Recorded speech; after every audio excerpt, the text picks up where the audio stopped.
hurt you, betrayed you, disrespected you. And now you want revenge. You want to confront them, expose them, make them feel what you felt. You want them to know exactly how much they hurt you? Stop, because what you're about to do is give them exactly what they want. Your reaction, your emotion, your energy. And the moment you react, they win.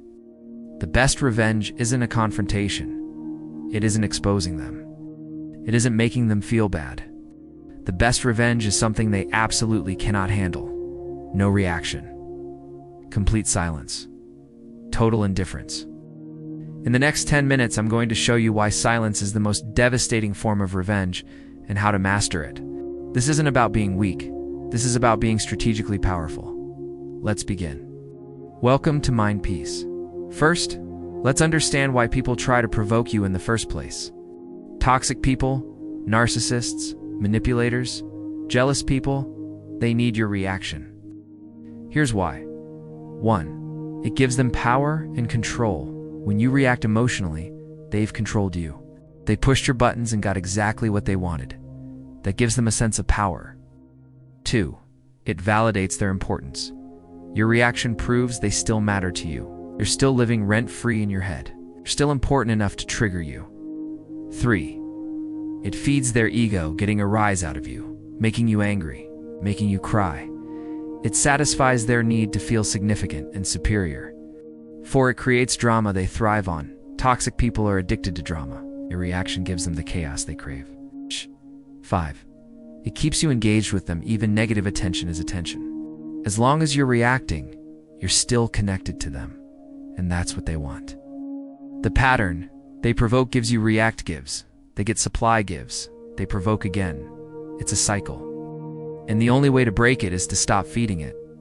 Now let's talk about the psychology of giving no reaction. When you don't react to someone who's trying to provoke you, something powerful happens psychologically, both for you and for them.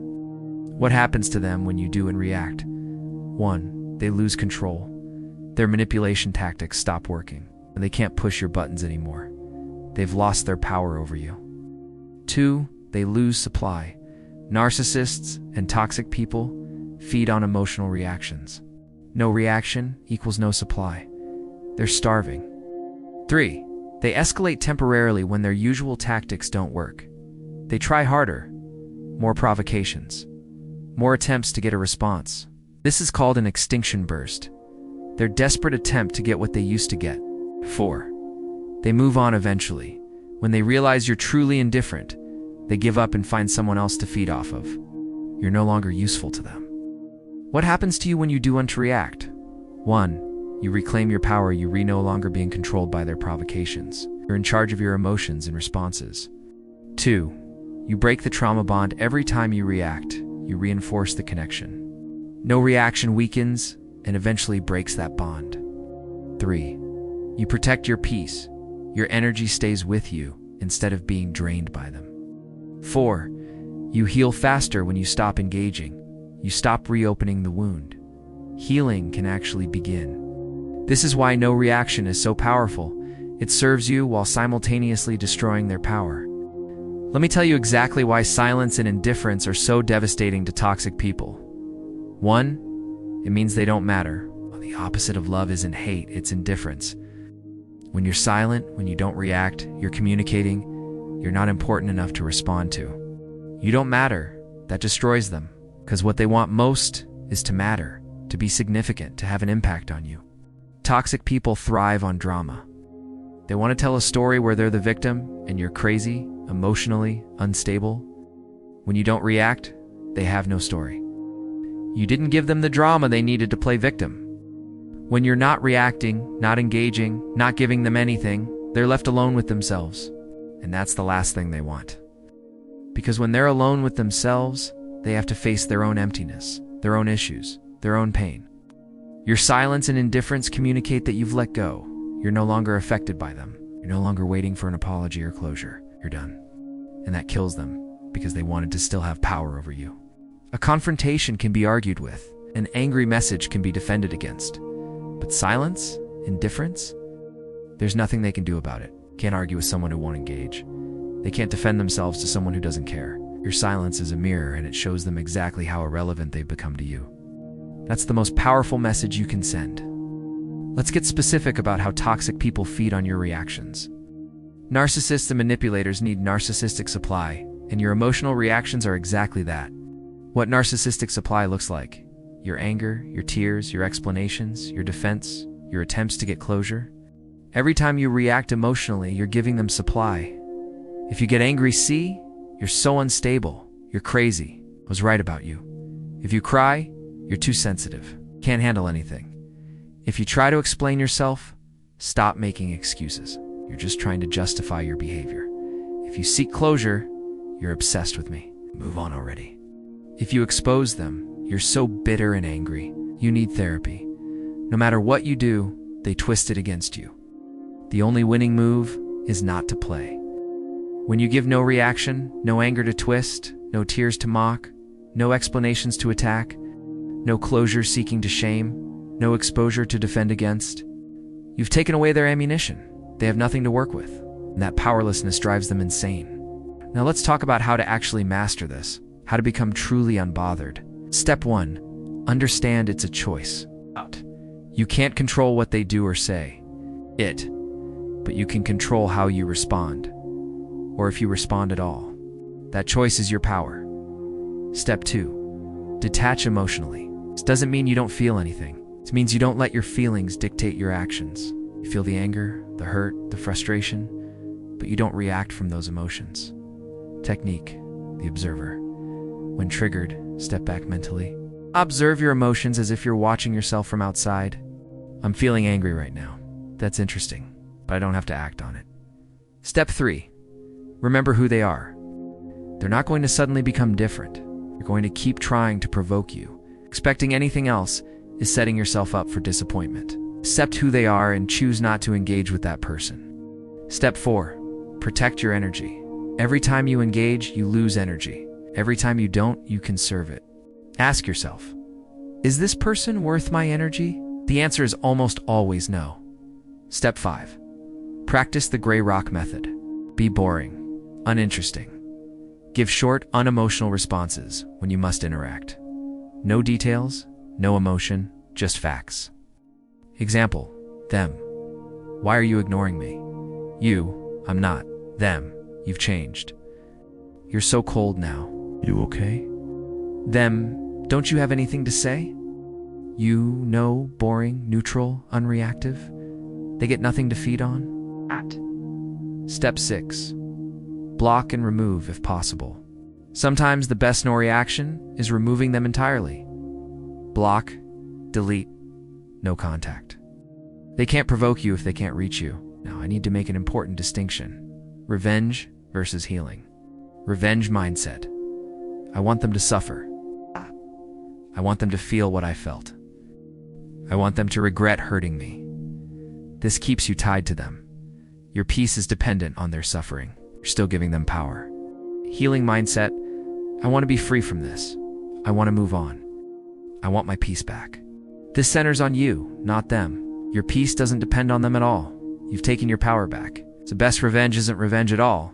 It's healing. True power is indifference.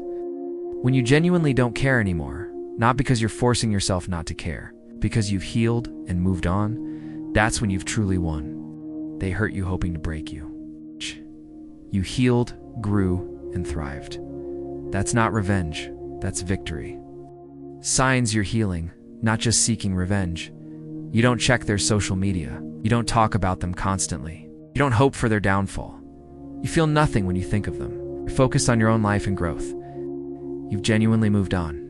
When you reach genuine indifference, when they truly do and matter to you anymore, that's freedom. And that freedom is the best outcome you could ask for. Okay, let's get practical. How do you actually implement no reaction in real life? Scenario 1, they send you a provocative message. What they want: for you to respond emotionally, defend yourself, or engage in an argument. What you do: read it, feel your emotions. Then, nothing. Delete it. Don't respond. Or if you must respond, wait 24 hours and send a brief, emotionless reply. Scenario 2, they're spreading rumors about you. What they want: for you to freak out, confront them publicly, or defend yourself desperately. What you do, let them talk. People who believe rumors without asking you aren't your people anyway. Your real friends know the truth. Everyone else doesn't matter? Move on. Scenario 3. They try to make you jealous. What they want. A reaction showing you're hurt, jealous, or still care. What you do, act completely unbothered. If you see it, scroll past. Someone tells you about it, respond with, "Oh, okay," and change the subject. Show zero emotion. Scenario 4. They reach out after you've gone silent. They want to pull you back in to see if they still have power over you. What you do, don't respond. Or respond once with, "I'm not interested in continuing this relationship. Please respect my decision." Then never respond again, no matter what they say. Scenario 5. They escalate threats, manipulation, love bombing. What they want. Any reaction, fear, anger, sympathy, anything. What you do. Document if necessary for legal protection, but don't engage. If they threaten harm, contact authorities, but don't engage with them directly. General rules. 1. Don't explain yourself. They don't deserve an explanation. 2. Don't defend yourself. Your actions speak louder than their words. 3.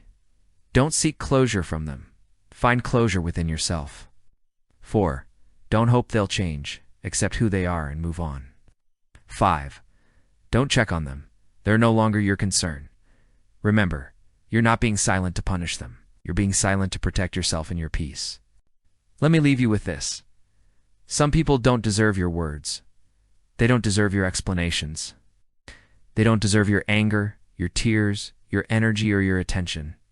What they deserve is your absence, your silence, your indifference. And the best revenge isn't making them hurt the way they hurt you. The best revenge is healing so completely that they become irrelevant to your life. The best revenge is becoming so happy, so at peace, so successful, that when they try to provoke you, you genuinely feel nothing, because they simply don't matter anymore. That's the ultimate power move. They wanted to destroy you. Instead, you destroyed their power over you. Your silence is on weakness. It's the strongest statement you can make. You no longer control me. You no longer affect me. You are no longer important to me. And there's nothing more devastating to a toxic person than becoming completely irrelevant. So the next time someone tries to provoke you, remember, your reaction is their reward. Don't give it to them. Stay silent. Stay unbothered. Stay winning. If this resonated with you, like this video and subscribe to Mindpeace. Share this with someone who needs permission to stop reacting and start healing. And remember, you don't owe anyone who hurt you a single word. Your silence is your power. Use it. See you in the next video.